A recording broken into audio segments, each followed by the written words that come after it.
This is Agriculture Today, and I'm Shelby Varner with the K-State Radio Network.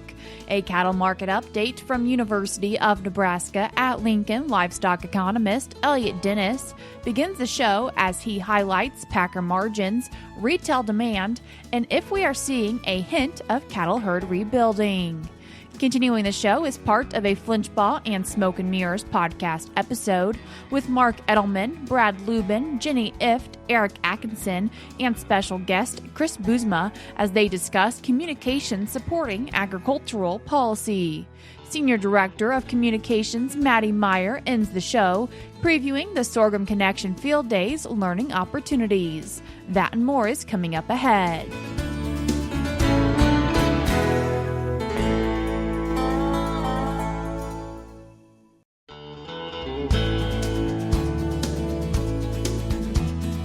You are tuned in to Agriculture Today, and we start our Monday show with a cattle market update from University of Nebraska-Lincoln livestock economist Elliott Dennis. Elliott, thanks for joining us today. Yeah, thanks for having me. Elliott, as we're looking at the cattle market, what are we seeing for prices? Yeah, really when we talk about the feeder cattle market, CME really was kind of middling this week. We had a little bit of a downturn. Some of that had to do with kind of the trickle-down effect from the fed cattle side, and then also kind of bleeding out from just different reports on the corn market and also some energy inputs. Really going on the live cattle side, kind of the biggest impact that we saw over this last week was just changes when we were talking about packer margins and different reports about packer capacity and potential impacts there that kind of appeared to spook the market a little bit. Good news is that really when we're looking at kind of the dressed and live prices, they were all pricing in about 62 to 63% dressing percent. So there weren't a huge discounts, right? For cattle dressing, but it really had to do with some of these external reports and different things like the border reopening. But basis is still pretty strong. Plus 10 for most of the fed cattle country. And really, when we talk about any kind of appreciation and movements and basis strengthening that happened this week, it all had to do with the cash market. So cash market's there and futures is trying to figure things out. And you mentioned packer margins. How are those currently looking for the packing industry? Yeah, the packer margins did seem to improve a little bit this past week. But when we're talking about improvements, we're talking about going from very negative to slightly less negative. So really the only time that on a cash-to-cash basis that, packers seem to have been really profitable this past year has been in the early parts of the year, parts of February. So really packer margins have improved. Really all that had to do with just kind of a little bit lower prices that they were paying for cattle. There is kind of been some restriction in supply that have kind of bolstered prices a little bit as well when we talked about some of the labor issues, as we've talked about over the last several months with the Fort Morgan plant. News coming out of there appears to say that they've kind of reached kind of this tentative agreement. So more packers coming out, being in the market, being more aggressive, has the potential to potentially push that number a little bit more negative, but on the flip side, that should provide at least some support on the cash side for potentially a little bit higher prices. When we think about kind of what that's doing when they're talking about just improvements in the market, really these improvements happen on the carcass. USDA and their numbers that they put out on total cattle on feed, we can back into how many cattle have been on for a certain number of days. Number of cattle that have been on days for more than 120 days on feed has really stayed elevated.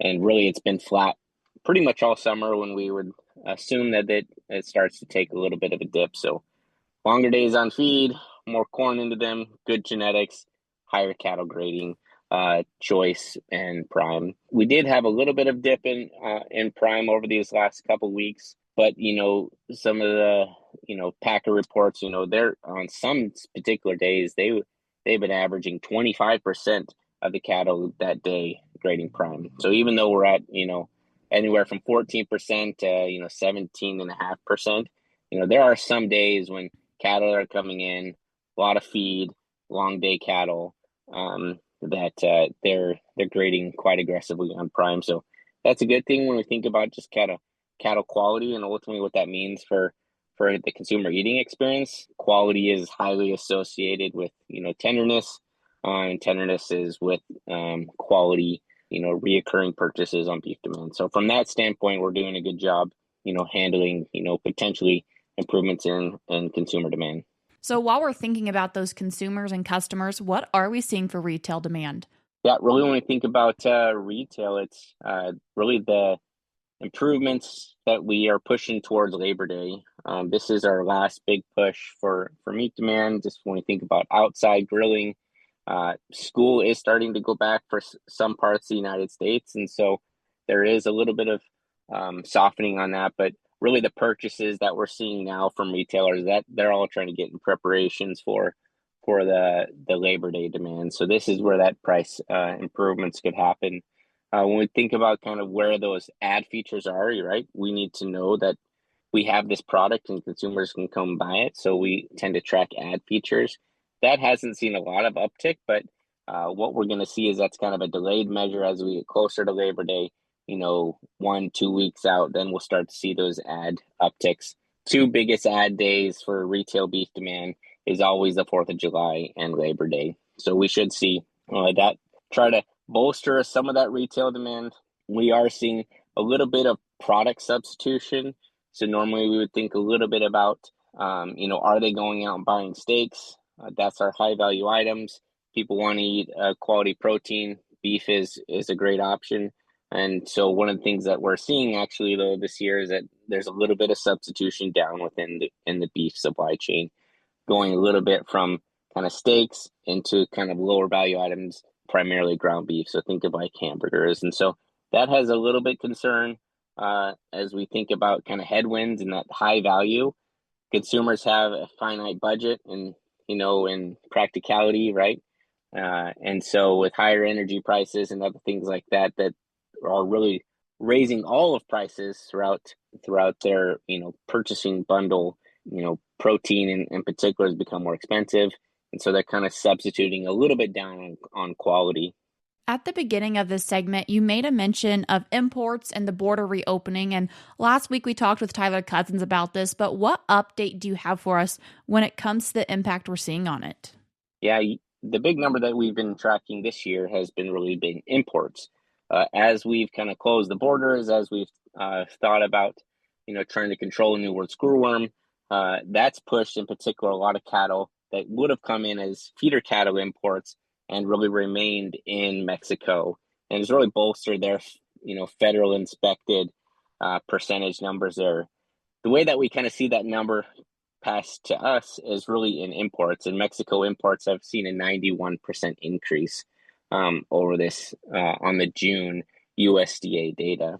And so really we're seeing the cattle were there, they were being fed, and now they're coming into the United States through USMCA as far as imports. So some of that throttling happened earlier in the year with kind of Brazil and Argentina.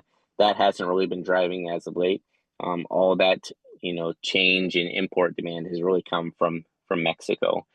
But with the border reopening, the question is how and how fast and at what weights. The preference out there from just cattle feeders that we've been talking to has really been on heavier weights, trying to get cattle into the supply chain and hedging some of that feed risk out there as well. So how much and how fast to get there, we'll really see the impact. That doesn't mean that short-term prices are going to be affected, but we're thinking about, end of year price impacts on the fed cattle side, and then more importantly into 2027. So it's going to really affect a lot of the forecasted prices that we see when we start to make those assumptions for kind of herd rebuilding. Elliott, with all these different aspects and you mentioning herd rebuilding, how is that looking for our industry? Herd rebuilding is kind of the wild card. We've seen some herd rebuilding start to happen, especially when we've had kind of drought, even in drought areas where you would normally think that those cattle would be pushed to sale barns because of the lack of grass. Producers are continuing to retain those cattle and either feed them starter rations or they're feeding them hay. And so that is one positive thing. We're starting to see kind of lower volumes, and that tends to be the first signal that we are starting to retain feeder cattle. Ultimately, that will appear in the percent of heifers on feed, and then ultimately in the slaughter numbers. That decrease in slaughter numbers is only going to bolster some of that prices for the fed cattle. One of the headwinds that we have when we think about total beef demand that's out there has to really do that the dairy market has started to appreciate.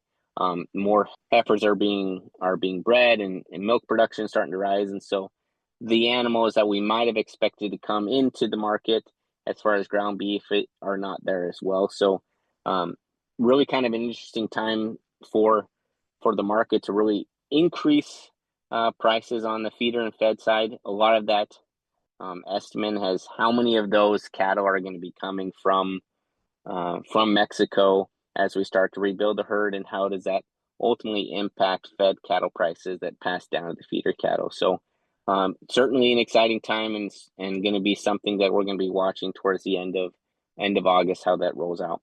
Elliott, I appreciate you taking the time to join us today. Yeah, thanks for having me.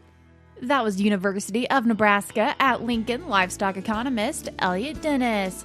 As always, if you've missed past shows of Agriculture Today or would like to stay up to date with what's happening on Ag Today, you can always find information by going to agtoday.net or by simply searching for Agriculture Today on your favorite podcast platform. We're cutting to a short break now on Agriculture Today, but stick around because we have more for you up ahead.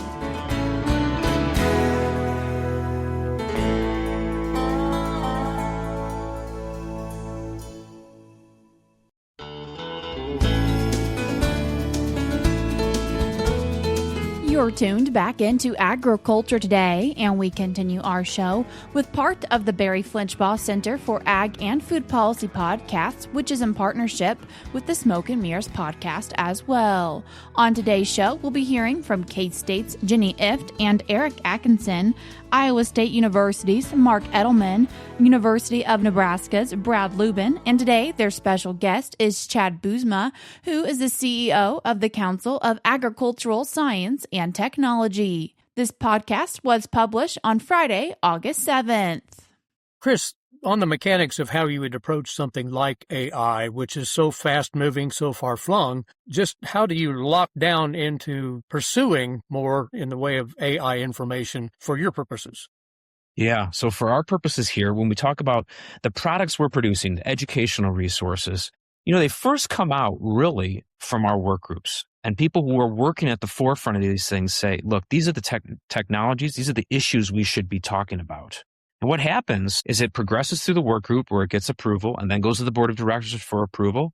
And then our volunteer network starts tackling it. So it's not like we just choose sporadically topics of choice. We first basically try to take the issue from a holistic perspective, which is what we've done with the paper that's already issued and you can find on our website. And then we try to break it down into other pieces like a policy brief, like webinars and the like. And then we try to get more specific around that issue. What are the hottest issues in animal, plant, and food that are going to be impacted by AI? So we get more granular with time and we dig deeper into the science and technology so that that sort of umbrella topic is covered. And then we get specific into particular issues that are of concern to particular communities in agriculture. That's how we address it, mainly. How has CAST dealt with the reality that science may inform the debate, but it doesn't necessarily answer the questions, or it doesn't resolve the ongoing dispute? How does CAST live and operate in that world? Yeah, that's something we always ask ourselves. How can we have more reach? How can we have more impact? While, of course, staying true to our mission, which is educating and informing our audiences. I think what we always say, first of all, is everything we do is grounded in the science, and it's always unbiased, and it's always nonpartisan. That's something we don't compromise on, and we never will. That's true to the mission of CAST. So we put up those guardrails, and we say, okay, this is where we're going. We're going to keep academy-level rigor. These things are going to be reviewed. They're going to come from experts, and that's just how we're going to roll with it. Now, how do we inform the debate more? By being present more often, by being very, very timely in our communication, by becoming a trusted resource. And that's what's happened over the last 50 years. Now, that audience changes. People rotate in and out of government and the like. But we've built up a good reputation, and we try to keep those consistent relationships going. To what extent and how do you involve social scientists in your process, and like economics and sociology and others? That's a great question. Yeah. They're sort of community-based or multidimensional objectives that are not quite as cannot be narrowly defined, that all policymakers will accept. I mean, we get a bell curve on what the solutions or proposals are and where people are at in terms of policy popularity. How do you work that in, if at all, to what a CAST report would do? Absolutely. Well, I do think to some extent it is topic specific, but it certainly is an important aspect of broader topics. And let me give you an example. If we were talking about RNA interference technology and what the technology can do for, let's say, the biotech community, that's probably not going to weave in the social piece. That was a paper a couple years ago. A more recent paper that we put out was heavy on the social aspect of the topic, and that was diversification of the U.S. Corn Belt. There is a heavy economic and social component to that, which at CAST, we like to leverage the social sciences, economics, and not just those hardcore science sort of areas to answer these really, really tough questions. I like to say that if we're covering a broad topic that has social implications, you not only talk about the science and the technology, you talk about potentially the environmental components, the economic component, and the social component. Because on these bigger, broader topics, if you haven't addressed all of them, you really haven't done that difficult topic enough justice. You just haven't. And you haven't given the full perspective that our audience needs to hear. And so CAST does indeed bring in the social component as necessary and needed based on the topic. Now, can I see that happening around AI, a topic I mentioned earlier? Absolutely. It could. It's going to be a tough question. We already are thinking about in some of these papers, what are the implication of data centers? And if you talk about data centers and you don't think about the social component, you haven't thought about it holistically and what it could mean for rural communities, for example. I don't know any people who say they aren't pro-science, Sure. But perhaps sometimes it's pro-science within my interests or my value set. Yeah. So how you think through that. And the other one has to do with uncertainty, how you address those, or at least keep those issues in mind when communicating. I think a lot of scientists are very good at expressing uncertainty. There's not many of us in the scientific core that say, yep, I know the answer 100%, and this is going to be the truth forever. We know, from scientific method and from doing tests and statistics, you're like, well, there's always a chance that is not true and the total final solution. But we know what we know and we'll communicate what we do know. And I think that that's part and parcel of communicating and communicating well. Here's what we think. Here's the percentage of likelihood. We can all address that in some of our statistical techniques, but you don't want to say that way when you're talking to policymakers and break it down, error rate and all that ridiculousness. No one's going to listen to that. But just acknowledging the fact that you don't necessarily have the perfect solution 100% of the time that is going to be true forever and always. I think you have to go into this with some level of just realism and humility. And I think a lot of scientists do that. And we do that, I think, pretty well in our publications and our other ways of doing things. And I think you touched on something else that's important, and that is uncertainty and risk. The world is full of unrisk, and we try to de-risk things in some cases with science and technology and take risks away. You mentioned life is full of risk. And what risk are you willing to accept and what risk are you not? And I think that that's part of science as well, just acknowledging that risks exist and there's maybe trade-offs. And I think if CAS can utilize folks to write, to speak, who acknowledge those uncertainties and those risks, the message is not only better received, but it also, I think, builds trust in science. We shouldn't come at it and say, we've got all the answers. We know we're quote unquote experts. Trust us. Well, that's just not how society works, especially in a free society like ours with the free flow of information with other competing sources that exist, which is great because that's part of our national identity. But there are ways that I think we can address it. And I hope what I suggested is helpful. Yeah, I was going to, for example, we have in the current political or policy debate, we have multiple groups that appear to be presenting their own source of facts that oftentimes don't agree. Right, that happens. And lead to factionalization or segments in our society that don't talk to each other, and a whole host of that raises issues about how strong our democracy is and a number of things that get a little bit beyond the realm of being able to scientifically come up with a right solution. Maybe it's, again, alternatives that one group wants one alternative and another group wants another alternative, and they cite their own sets of facts. Do you run in oftentimes to those kinds of situations regarding when you present? How do you negotiate that kind of a circumstance? Particularly, I'm thinking about food and health and the whole area there where we're really seeing a lot of changes in terms of what various consumer segments want in our system.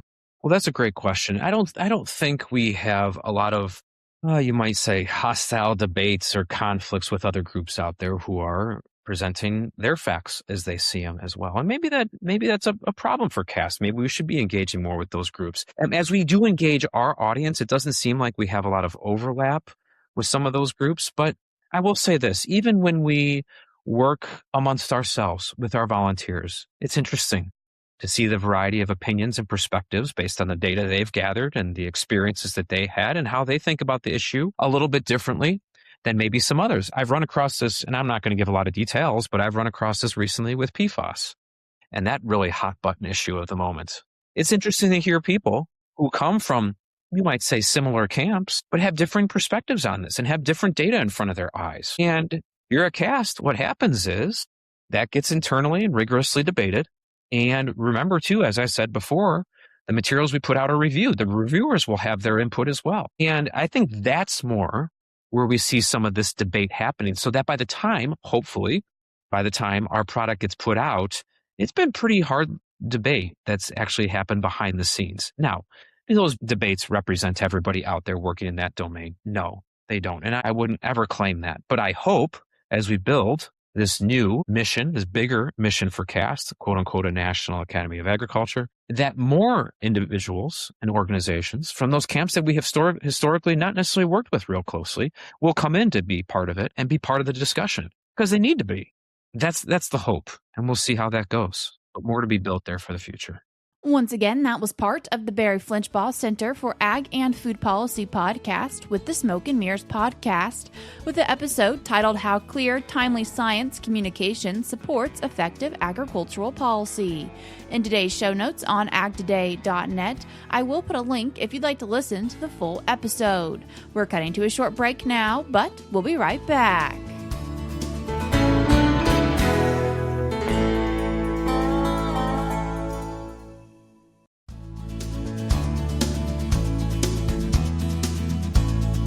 You're tuned in to Agriculture Today, and we conclude our Monday show talking about the Sorghum Connection Field Days with Kansas Grain Sorghum's Senior Director of Communications, Maddy Meier. Maddy, thanks for joining us today.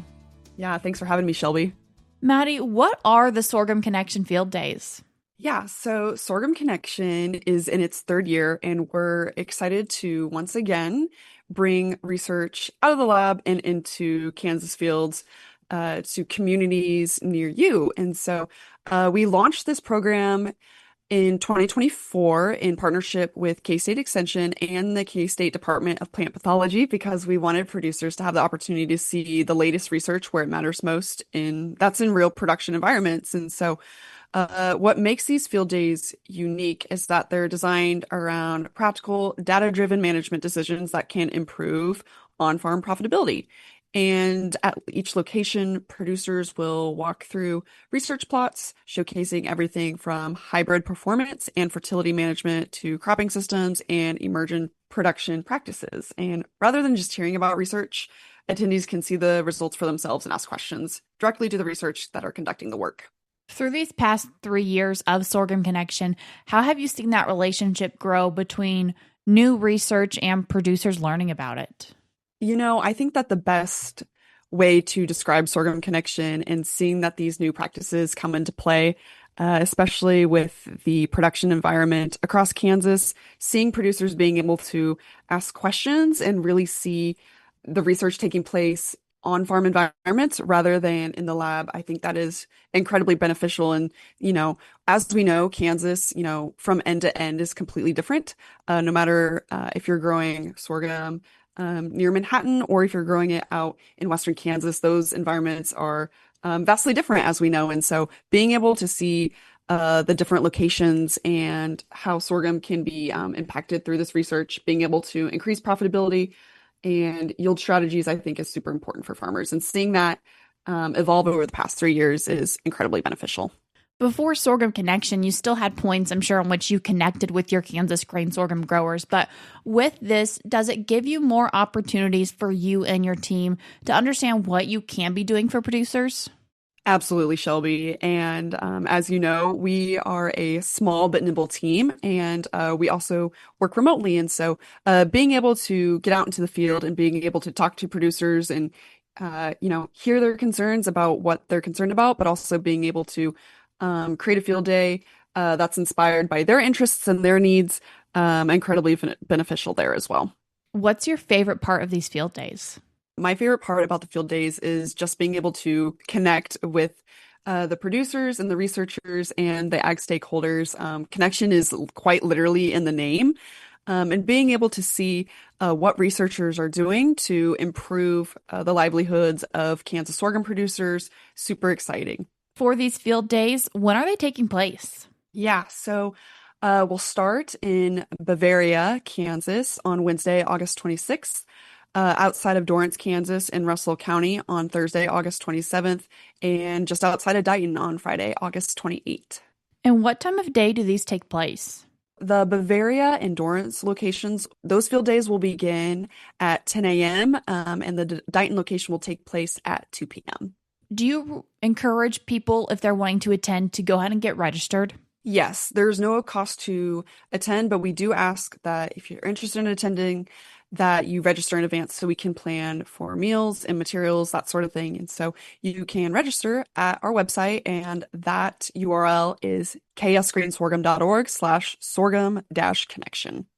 Maddy, I appreciate you taking the time to join us today. Yep. Thank you, Shelby.